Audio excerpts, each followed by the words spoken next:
Good morning, good morning, good morning. Welcome to the open book. This is your host, Lakeisha, and I hope everyone is having a fabulous Tuesday.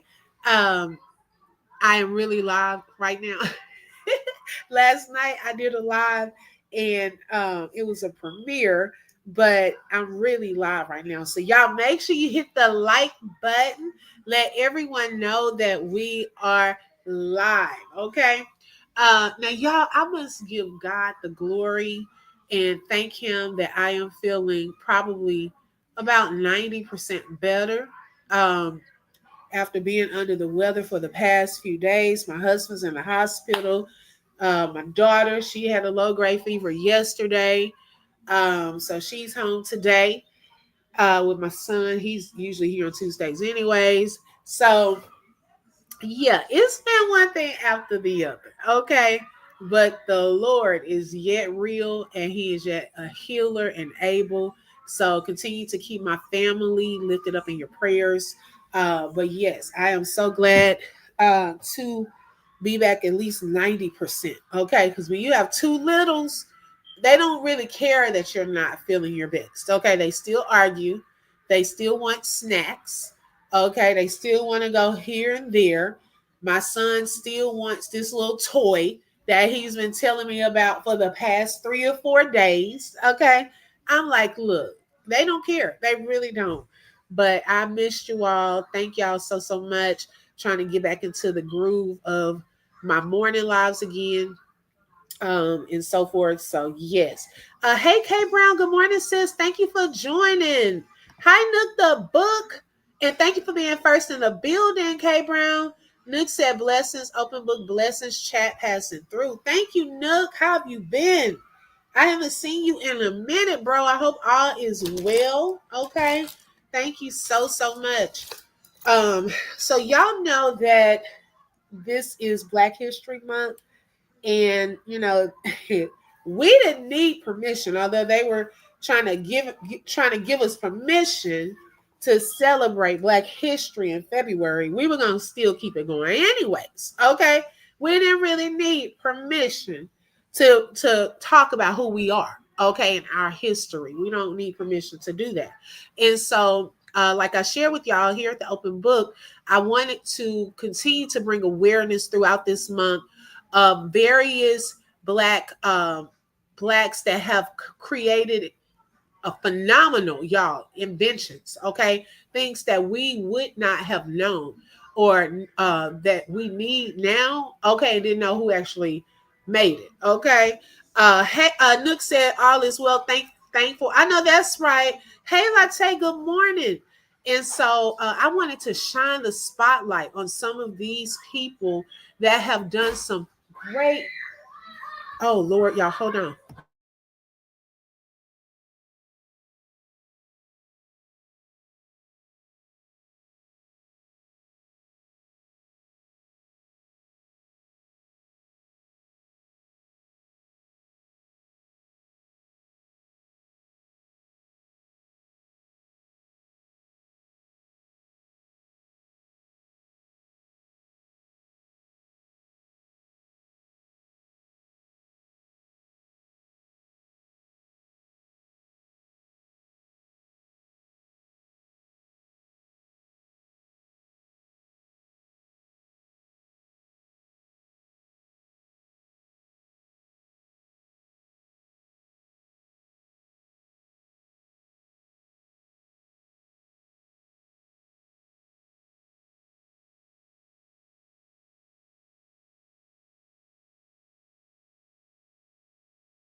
Okay, y'all, I apologize. Woo!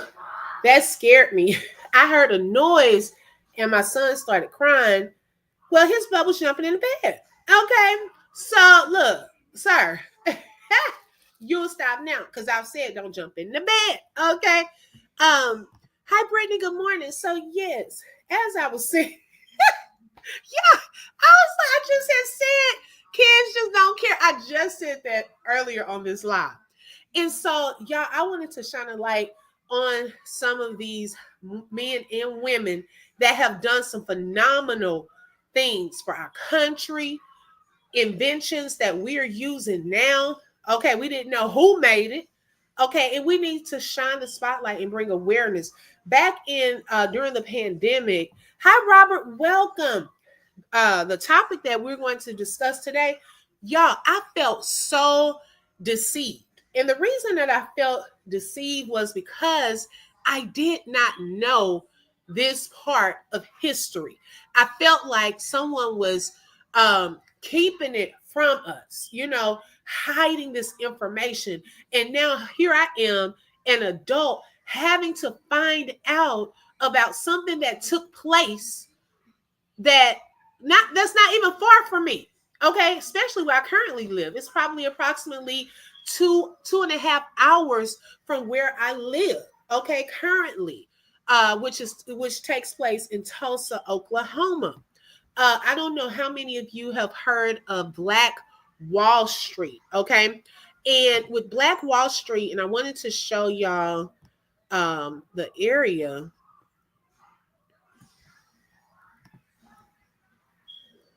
This was an African American section of Tulsa, Oklahoma, back in 1921. Okay. A very profitable section of this particular state. Okay. And this section of Tulsa. Now, we're going to look at a short video because, y'all, when I tell y'all it was riches there, blacks who had millions of different careers, and it operated almost like, when we watched the movie Black Panther, and they were talking about Wakanda forever. It was almost like a Wakanda situation set up for blacks, and it was destroyed off of a lie. Okay, off of a lie. The whole city, pretty much, lives were taken off of a lie. So let me pull up this video. Let me take this down. What did Robert say? Robert said there was a real Black Wall Street in Tulsa, Oklahoma years ago, and it was burned down because a white woman lied and said that a black man word her. Yes, but actually, Robert, as we're going to learn today, she did not say that. She didn't even sign the paperwork to say that. That's what was put out there. But the lady denied that ever happened, and they still went through with this. Okay, that makes me even more upset. All right, let's see. Here we go. And I'll pause it and we're going to talk through some stuff. Hey, honey, welcome. She said, yes, crazy work on Black Wall Street. Yes, sis. Hey, Aries Black. Hey, sis. Thank you for joining today. Y'all, I have to give a special shout out to my sis, Aries. I love you, girl. Y'all just don't know. She has been such a blessing to my life. And I just have to pause to say that. Thank you, sis.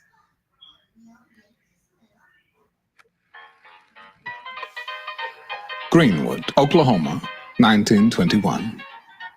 The north side of Tulsa was a prosperous community, exclusively black, because Jim Crow laws prohibited Negroes from living in white neighborhoods, where it was said more than 3,000 Ku Klux Klan members resided in the area.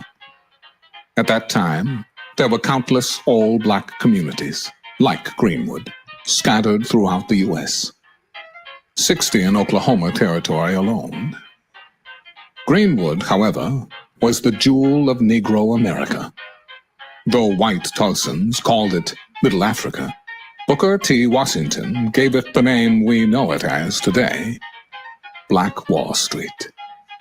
And it was the wealthiest black community in America, where black men and women came to pursue the American dream. It boasted black-owned banks, pharmacies, grocery stores, movie theaters, restaurants, churches, newspaper publishing, law offices, a bus company, its own school district. where the average student wore a uniform with a suit and tie, a business college, a hospital with an entire black staff, and an internationally acclaimed surgeon.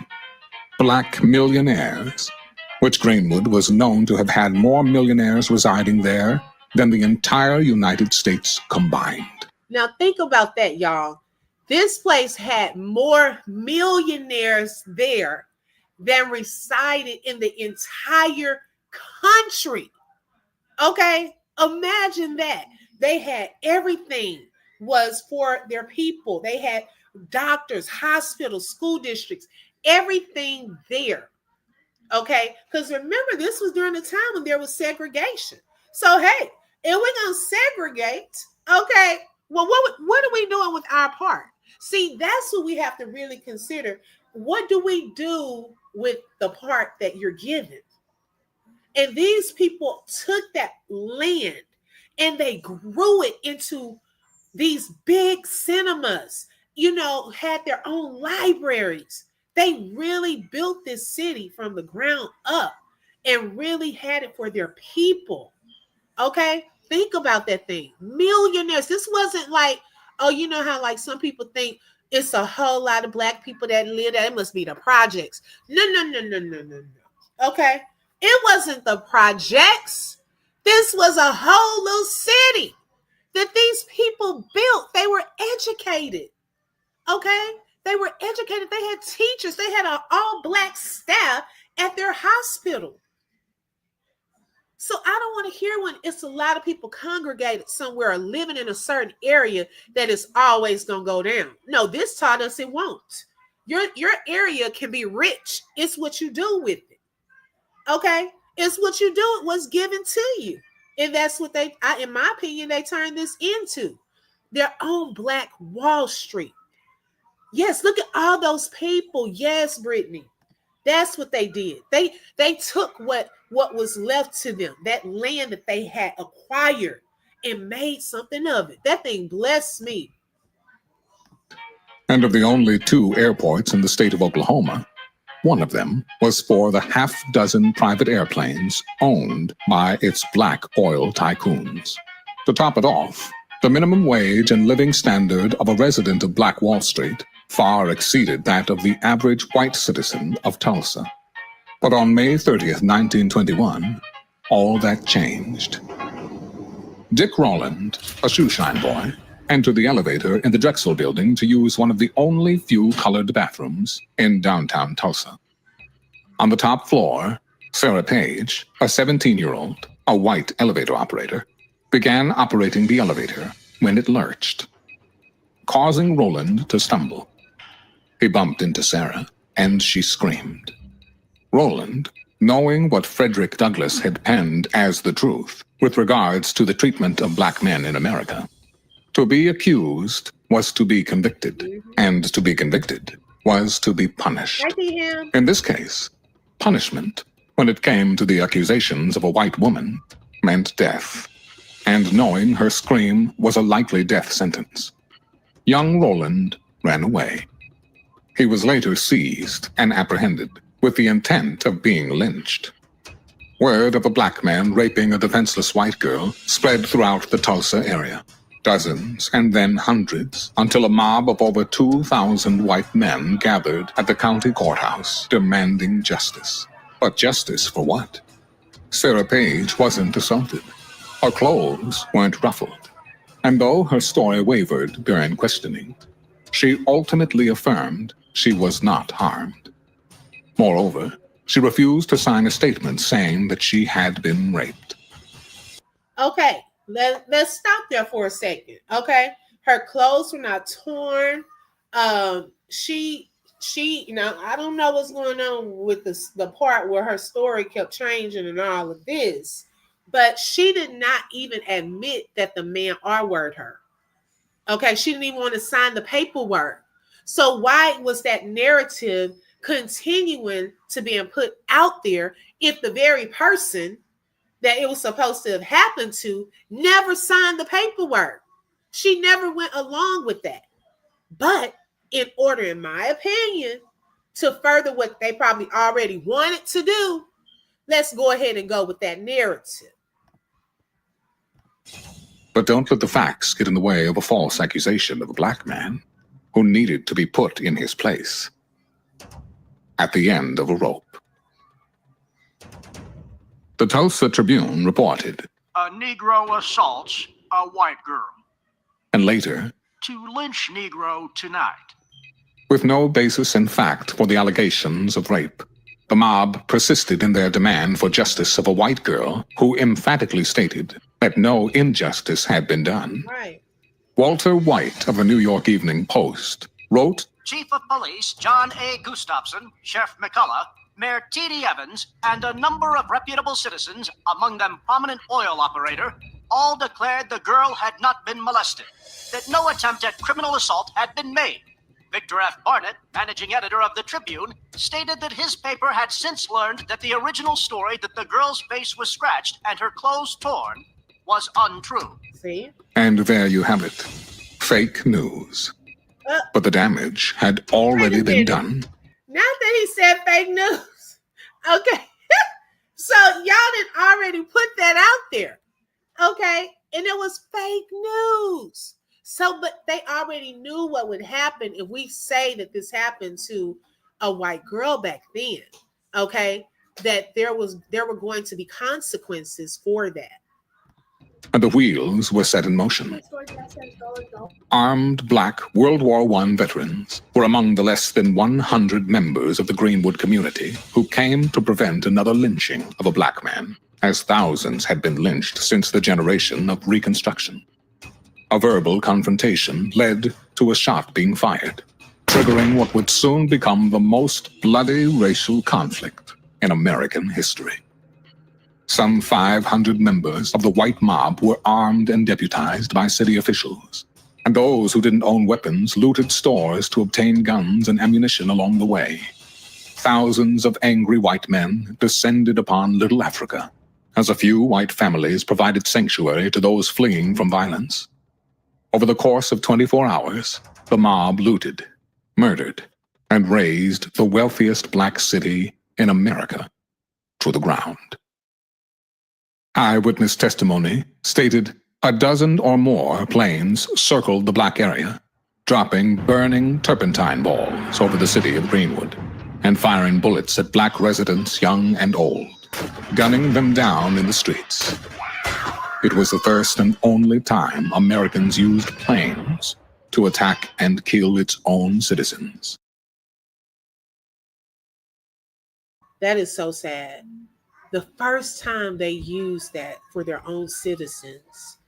And my thing is this. Let's say it was the one man. Okay. Let's say that did happen. Okay. Now she said it did. Let's just say it did. Okay. Let's just put that. Now let's say it did. Now, if there was already a consequence in place for that one man, why did it need to go to this degree of destroying a city and taking out all of these other people? What did they have to do with any of that? What did the city, those businesses, those people's homes have to do with any of this? Why did it have to get to that degree where we're bringing in airplanes to release these balls over this whole city? There were women there. There were children there. Off of one lie. And it turned into this.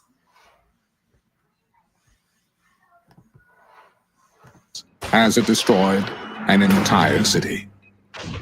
Authorities engaged in a concerted effort to prevent help from arriving until considerable damage was done by cutting off communication, requesting help, blocking transportation ways of firefighters and ambulances, and even preventing the Red Cross from coming in earlier to help the injured and terrorized community. So they blocked help. Okay? This just makes me so sad, y'all. I want to know my history and things like that, but it hurts my heart. Like, how could we be so evil? and hateful. So people are needing help, and y'all are blocking the way for ambulances, fire trucks, the American Red Cross from getting to help these people off of one lie. As they passed the city's most traveled street, they held both hands high above their heads, their hats in one hand as a token of their submission to the white man's authority. They will not return to the homes they had on Tuesday afternoon, only the heaps of ashes, the angry white man's reprisal for the wrong inflicted on them by the inferior race. Tulsa Tribune. Following the massacre, insurance companies refused to compensate the residents, though the city and its officials were found negligent in preventing it. Decades of silence about the terror, violence, and theft passed. Now, they said the city and its officials were found negligent in trying to prevent this. Excuse me. Okay, excuse me. How in the world are they saying they were found negligent when, for one, what was the crime?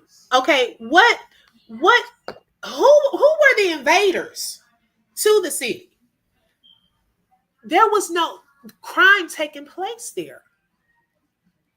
How were they supposed to stop it when they were overtaken? When lives were taken? When they were at a disadvantage, they had airplanes dropping things. How were the city officials negligent in that case? What did you want them to do in that case? They couldn't even get help. So now we're going to blame y'all for y'all city being burned down and lives being taken. Make that make sense. I'm just not understanding it. There were no convictions for any of the charges related to the murders or violence.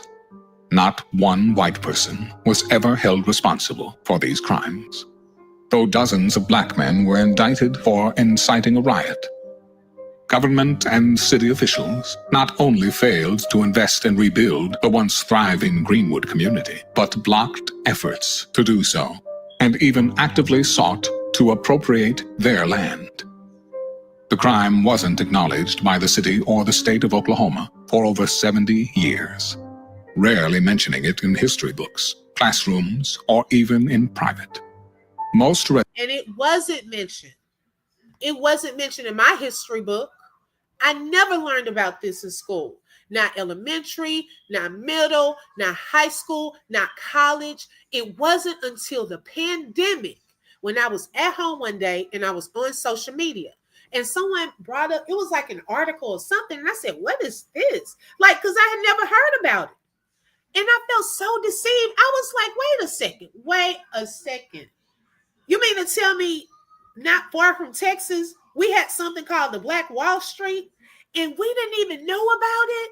Like we were kids growing up and we never knew that there was this area 2.5 miles away where prosperous, okay, educated blacks live in their own town, had everything that they needed. They owned it all.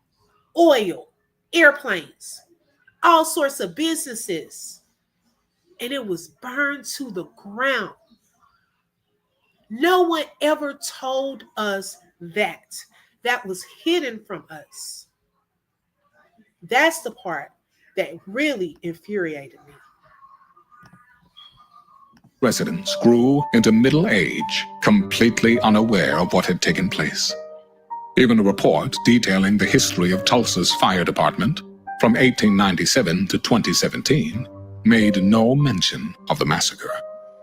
And on that Memorial Day weekend, June 1st, 1921, Greenwood, Oklahoma, was brought to an abrupt end. Black Wall Street was wiped off the map. 300 African Americans murdered, possibly more. thousands injured, more than 10,000 left homeless, 40 city blocks burned to the ground, and the few homes left were completely looted. The Tulsa Real Estate Exchange estimated property losses amounting to the equivalent of more than $32 million in today's money. Unbeknownst to most, Tulsa's Black Wall Street wasn't the only black town to be ethnically cleansed in America. It wasn't the only city forgotten, nor was it the only black town where no one was ever arrested, prosecuted, or where victims were never compensated. Time has passed. Memories have faded, and survivors have died, taking the knowledge of not only how the cities were destroyed, but arguably even more tragic, the knowledge of how these countless all-black towns were built. Can a biblical blueprint be extrapolated from what we found? That is indeed our challenge, to cooperate, coordinate, and collaborate in order to turn our desolate neighborhoods into thriving communities and build them up by utilizing the keys to economic and societal development.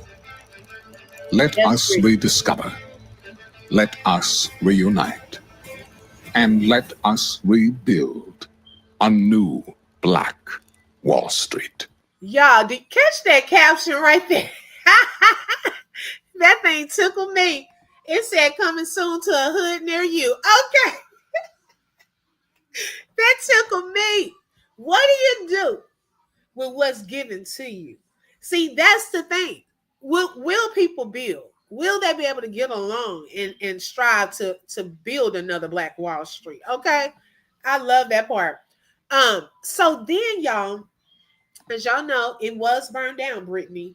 And there have been some efforts to rebuild some things in that area, right?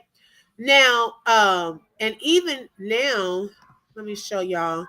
You can go there. Me and my husband, we plan on taking the kids there as well. You can ride by and you can see this in that area, on the side of the freeway. You'll be able to see that sign. And so recently in July of 2023, now at this particular time, there were three survivors left. Okay. And there was a lawsuit seeking reparations and rebuilding to address historical damage done by the 1921 Tulsa Race Massacre. But it was dismissed. That lawsuit was dismissed. And that case was filed on behalf of the last three survivors of the assault by a white mob that killed an estimated 300 Black Americans in that community. And it was dismissed by an Oklahoma judge. That was back on July 2023. She said in her decision that she agreed with defendants, parties that include the state and the city of Tulsa, who moved multiple times to dismiss, and the judge dismissed the suit with prejudice, meaning it cannot be refiled in state court. Okay, they couldn't refile that lawsuit there in that state. So the plaintiffs, the three survivors, were Leslie Randall, Viola Fletcher, and Hughes Van Ellis. They did appeal eventually. Okay. Now, and I'll get to that, but I wanted to show y'all, out of an act of kindness, how God blessed these three survivors. Let me share my screen.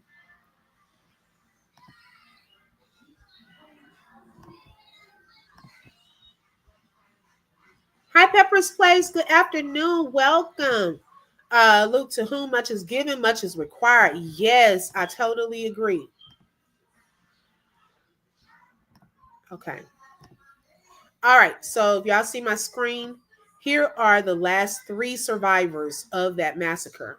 Now, they were also given, now this was a total of $1 million, May 18, 2022, for the three of them by, it's called For Good Not Gain, Business for Good.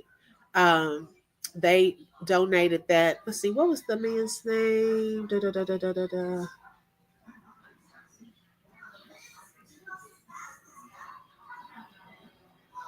I know they had the name. It was a collective check. Oh, yes, the Mitsons. Yes. They're a New York couple, Ed and Lisa Mitson, and they donated $1 million to those three survivors. Now, y'all, that was a blessing. Okay. That was a blessing because those people did something that the other people, that all these people have not done. Okay.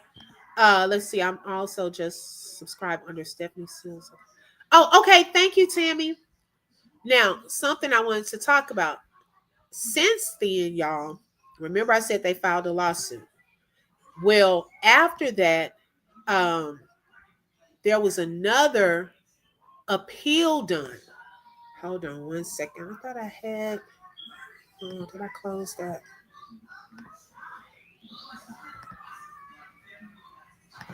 Hold on one second, y'all. I think I closed one of my tabs. This was just last year, too, y'all. We see our stuff still being kept away. We still missing out on stuff. Okay, because I didn't know this stuff was still going on. And this was just last year in September. Let me pull my article back up.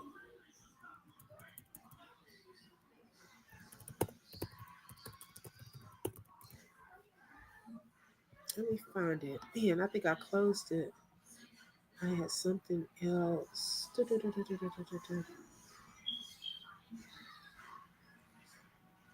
It was just in September. Okay, let's see here. Cause now, y'all, it's only two survivors. It's because one of them passed away. Um,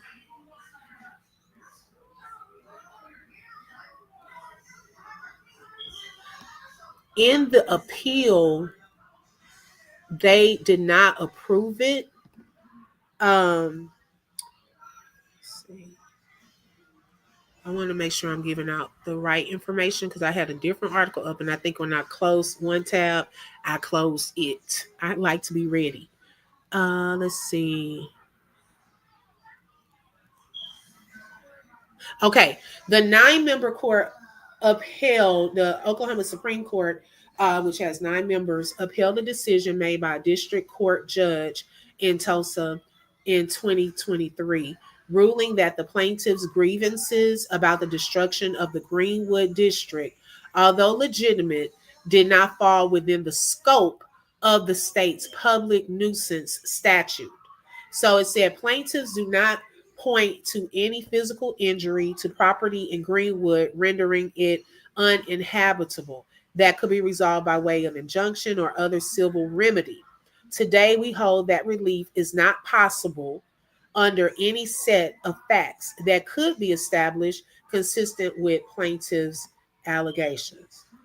Now, the other part of this was um, there was a group working with these survivors, okay, the last two survivors, that went and spoke with President Joe Biden. And he said that he would seek for them to get justice and reparations. Well, now President Joe Biden is out of office. Okay, I'll just leave that there. So we'll see how the Lord works this out. I pray for these survivors and their families. But y'all, it's been so many people that passed away that were fighting to get some form of reparation for their city that's no longer even here. That these memories left with them. Okay? Their dreams. Those people had dreams and aspirations. They built it. They were able to see that come to fruition. But then look what happened to it. And they aren't able to get reparations. Why not? Like, I don't see how that does not fit in the scope of that. If they just look at this video, okay, just pull up this video that we just watched, and it should be a definite yes. Okay, that happened to those people city. Yes, let's give them all reparations and their families. for going through that torture under a lie, okay, losing their homes, their businesses. Imagine that could have been generational wealth. See, that's what they don't understand. It wasn't just Michael going there. It wasn't just a once in a lifetime moment where those people were unalive, crushed, their dreams crushed, and homes lost. No, what you did was you also cut off the generational wealth to come through those children who were there, that some did live through that. There were some people who lived through that. So then what happens to them? So those are things that we have to consider. And God bless those last two survivors. I pray that some justice is done and that they will at least do right by those last two survivors, because they had to watch that in action. They had to experience that. And it is so sad. And that's why I wanted to bring awareness to this, because a lot of people don't know about this. And we need to know our history. We also need to know that it can be done. Okay? It can be done. What do you do with what's given to you? What do you do with your gifts and your talents? These people chose to come together and build up an entire city, an entire place. They didn't have to go out for anything. Everything was there. Grocery store, library, school districts, hospitals, everything. All black staffs. They had cars. They had millions. They had airplanes. They had oil. You know they were on the map. You know that they were probably a potential target. Off of one lie, you can't make me believe you sent in all of that off of one lie. That the young lady didn't even say it happened. Was that the opportunity to do something that you wanted to do? It always makes me wonder. We'll never know the truth, but it makes me wonder.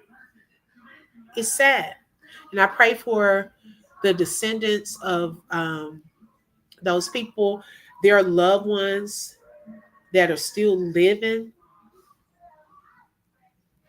I pray for them as well, and that God will continue to give them peace, and that God will restore. He will restore what the enemy thought he took, and that city will be built up. I know that they have transformation center there. It's a huge church with Michael Todd. I don't know if y'all know him.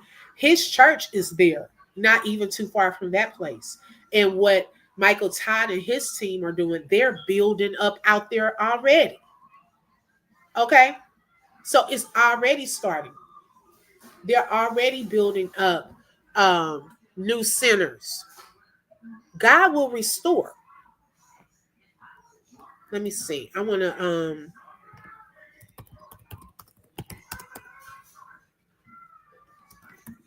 let's see, 1 second.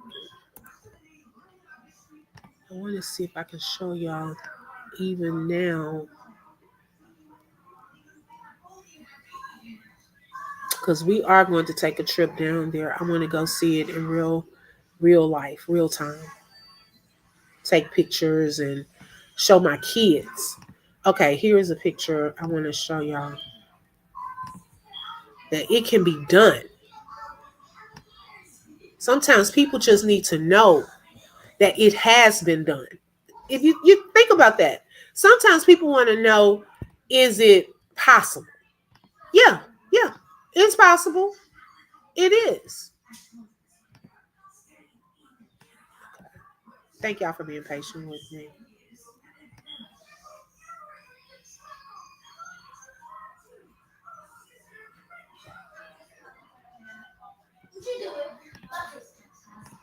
Okay, so I want to show y'all this.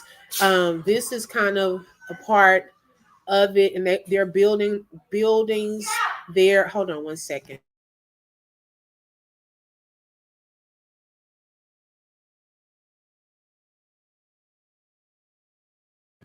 But here is a picture. But y'all, think about that. Okay, it's starting back. Okay, they're starting to build. Now remember, this is how much land. Let me move the comments so y'all can see. Okay, y'all see those yellow spots there? They had all of that land. Okay,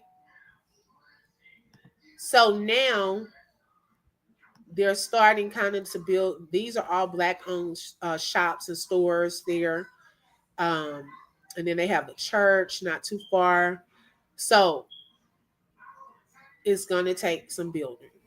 Okay.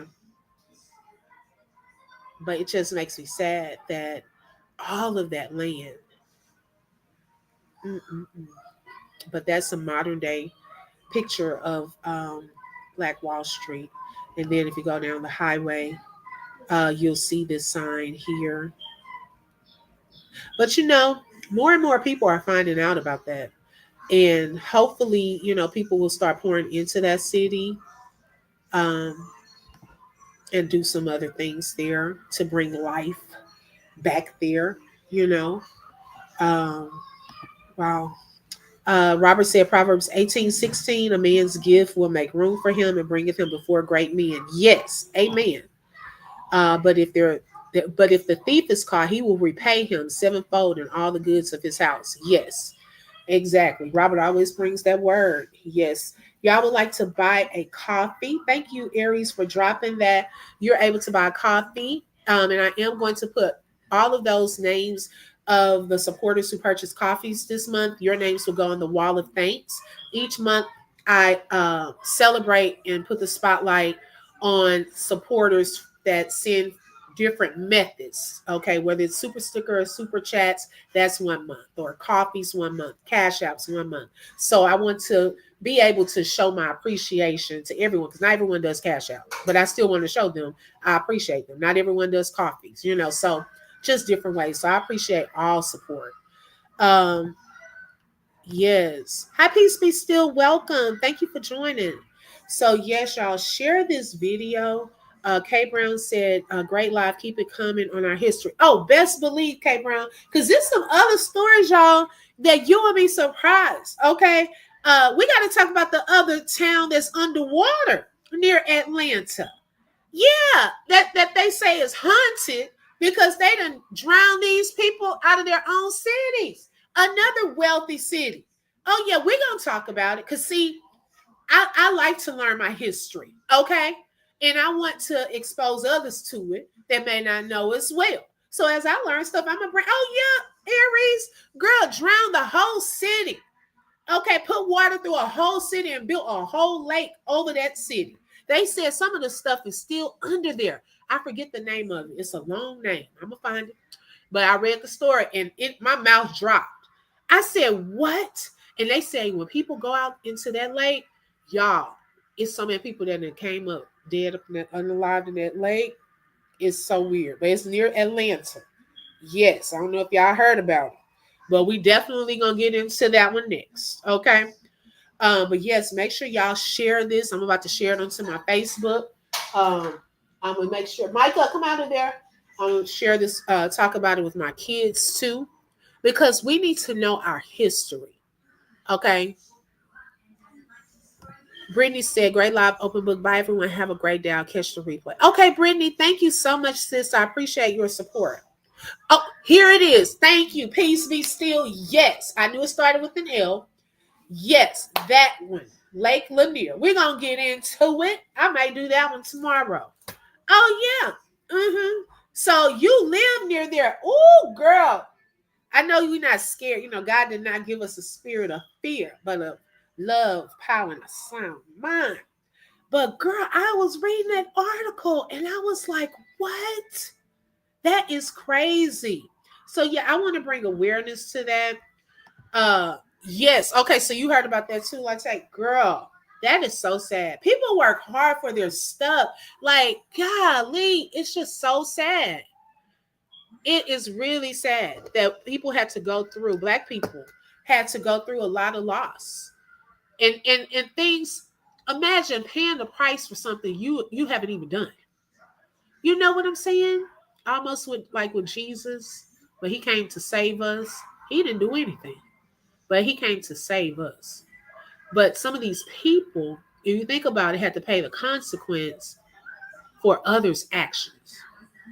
Sometimes not even others' actions. It was just out of malicious intent and hate. It's sad. You know, it's really sad. Wow. But y'all, I love y'all. Thank y'all so much for joining on today. Make sure you hit the like button if you have not already hit it. Also share and make sure you subscribe. Don't forget to hit that bell because you never know when I'm going to go live. Also, I did 2 videos yesterday evening. If you did not get a chance to check those out, one over Thorn and she out here spending Uncle Sam's money. Uh, and then we did one on Baby. Is Baby getting bigger than Beyonce? Okay. So if you have not checked out those videos, go ahead and check those out. And I will talk to you all later. I hope you have a blessed day. And thank you. Shout out to Aries, my mod in the building. I love you, girl. Thank y'all so much. And y'all have a blessed day. Bye-bye. Let's tell you funny sis. Bye-bye, y'all.